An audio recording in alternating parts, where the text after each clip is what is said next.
Okay, so today we're going to start looking at right triangles and the Pythagorean theorem.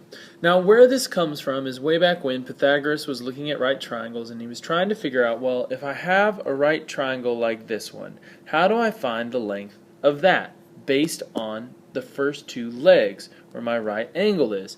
And they started to say, well, if I look at the areas of squares that these make, I start to see a pattern here. So what we're going to do is we're going to kind of investigate that pattern and see if we can figure out what's going on. So the first thing I notice is that this triangle has a side length, if I'm starting on the far left, has a side length of 4 and this side length of 3. Now we can see how long this is, but I want to look at the areas of my squares. So if I want to find the area of this square, 4 by 4 has an area of 16. And a 3 by 3 has an area of 9. So let's come down to our table. In the area of my first square, I'm going to call my side square my first square, is 9. In the area of my second square is 16. Well, let's find the area of the third square. We know it's a 5 by 5, so that has an area of 25. Now, when he looked at this, he said, wait a second, there's a relationship here. There's something that I can see. So I want you to take a second and look at these and see if we can see what's going on.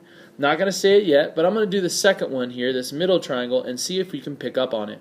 So again, we have to look at our side lengths. First, I have a 1, 2, 3, 4, 5. So this is a 5 by 5 square.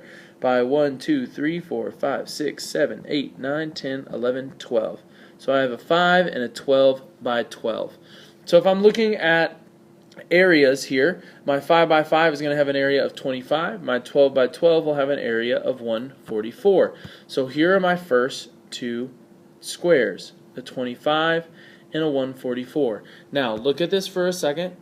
See what happened on the first one. See if you can figure out what the second one's going to be before we go and actually count it out. So let's look if I'm counting. 1, 2, 3, 4, 5, 6, 7, 8, 9, 10, 11, 12, 13. So this has a length of 13.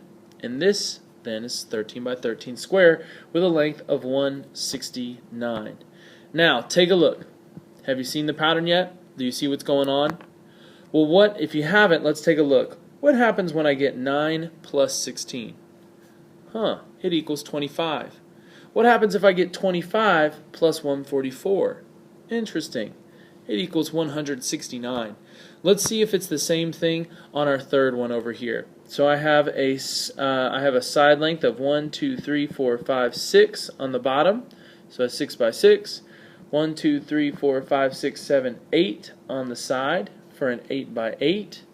So let's find those areas. I'd have an area of 36 on the bottom and 64 on the top. So my 64 and 36. So using that formula, let's see if I can go ahead and figure out what is my area going to be before I even do anything. So the first two, we added them together to get the third. Well, let's try it. 64 plus 36. That's going to give me 4 and 6 is 10. 6 and 3 is 9 plus 1 is 100. And let's see if that actually holds true. So let's go. I have finding my last side. I have 1, 2, 3, 4, 5, 6, 7, 8, 9, 10. And I have a 10 by 10, which sure enough is 100. So what Pythagoras found out is that if you take the area of a square 1, which is one of my legs, the legs are the angles that make up the 90-degree angle, add it to another leg, then you're going to get what's called the hypotenuse. And the hypotenuse is the longest diagonal side on a right angle. Okay? So there's a little bit of how we're kind of starting to build the Pythagorean theorem formula by looking at how two areas of my legs on the triangle, squares based off of those legs, equal a square based on the hypotenuse.